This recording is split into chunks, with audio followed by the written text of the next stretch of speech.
20 წლეულის განმავლობაში საქართველოს სოფლებში მცხოვრები მოსახლეობის რაოდენობა მცირდება.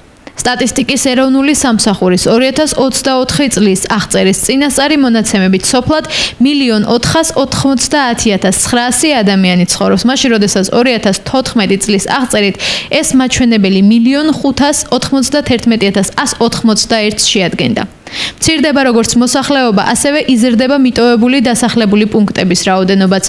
2002 წელს საქართველოში სულ 3668 სოფელი იყო, აქედან 162, ანუ 4,4% სრულიად გაუკაცრიელებული.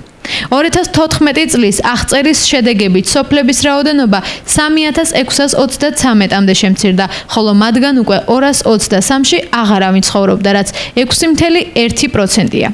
მიგრაციის ტენდენციაზე საუბრობენ იმერეთის რეგიონის ადგილობრივი მცხოვრებლებიც. მათი ნაწილი ამბობს, რომ სოფლების დაცლა საგრძნობია, რაც მათივე შეფასებით ძირითადად სამუშაო ადგილების ნაკლებობით, ინფრასტრუქტურული პრობლემებითა და განათლების ხელმისაწვდომობით არის გამოწვეული. მეორე ნაწილი საპირისპირო პროცესებზე მიუთითებს და ამბობს, რომ სოფლებში გარკვეული დაბრუნების ტენდენცია შეინიშნება. მათი თქმით, პანდემიის შემდეგ მოიმატა იმ ადამიანების რაოდენობამ, რომლებმაც ქალაქიდან სოფელში გადასვლა არჩიეს. განსაზღვრულ ლოკაციებზე განხორციელდა ინფრასტრუქტურული სამუშაოები, დაიგო გზები, რემონტდება სკოლები და საბავშვო ბაღები.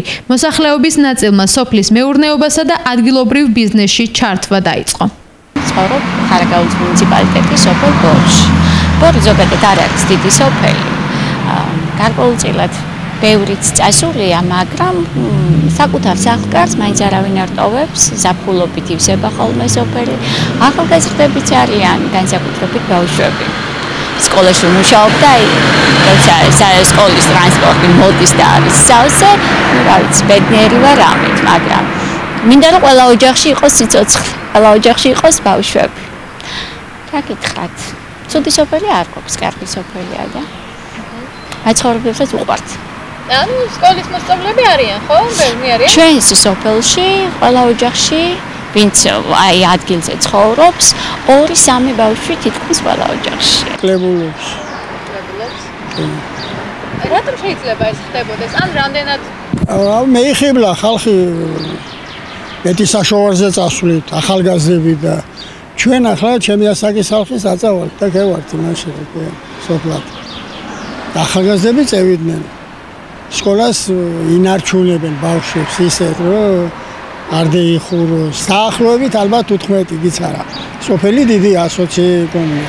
რა ვიცი, ზოგი მიდის, ზოგი მოდის და რა ვიცი, ცხოვრების წეულად. თქვენ სოფელში რამდენი მოსახლეა და ახლობლები? საკმაოდ ბევრი, 35. ახლაც არიან? შემობანში აღარავინ აღარ არის. ვიყავით 15 ოჯახი უბანი რასაც ვია, მაგრამ ეხლა სულ 3 ოჯახი ვართ, რაც არავინ აღარ არის. ზოგი ქალაქად ცხოვრობს. კი, მართალია, გადიან ხალხი. ასე რა ვთქვათ, ზოგი გადის, ზოგი მოდის, რა ვიცი, აბა. მაგალითად არ ვარ გასვლის მომხრე.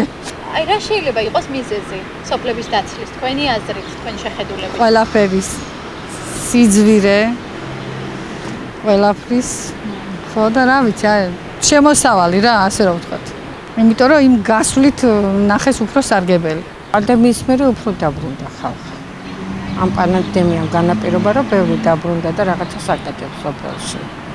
ფერმებს რაღაცებს აკეთებენ, ამუშავებენ და ისე ზოგადად ყველა სოფელი დაცლილია, მაგრამ პანდემიამ რაღაცა გავლენა მოახდინა, რომ დაბრუნდნენ და რაღაცა სოფლის მეურნეობას მიყვეს ხელი და უფრო მეტია. ზაფხულობით მაინც ჩამოდია. თქვენ სოფელში არის ესე იგი პირობები, რომ კი, ახლოს სოფელია, 9 წყარო, ახლოს არის ქალაქთან, წყალი არის, დენი არის, გაზი არის და ასე რომ ვთქვათ, კი, ახლოს ტრანსპორტის დადის და უფრო არის მოსახლეობა. ვინც ქალაქში ცხოვრობდა, ისიც წამოვიდა სოფელში და იქიდან დადის. ბავშვებიც გადაიყვანეს სხვათა შორის სოფლის სკოლაში, იმიტომ რომ სკოლა გარემონტდა, ახალი შესკოლა გაკეთდა და ეს ყველაფერი კარგ გავლენას აღწევს. მიდის, მოდის, ზოგი საზღვარგარეთ მიდის, ზოგი თბილისში მიდის. იცლება. რატო შეიძლება ხდება? სამუშაოები არ არის და მიდის ახალგაზრდობა საზღვარგარეთ. სოფლის მიგრაციასთან დაკავშირებული პროცესები რეგიონში განსხვავებულია და მონაცემების სრული სურათი 2024 წლის აღწერის საბოლოო შედეგების გამოქვეყნების შემდეგ უფრო დეტალურად გახდება ცნობილი.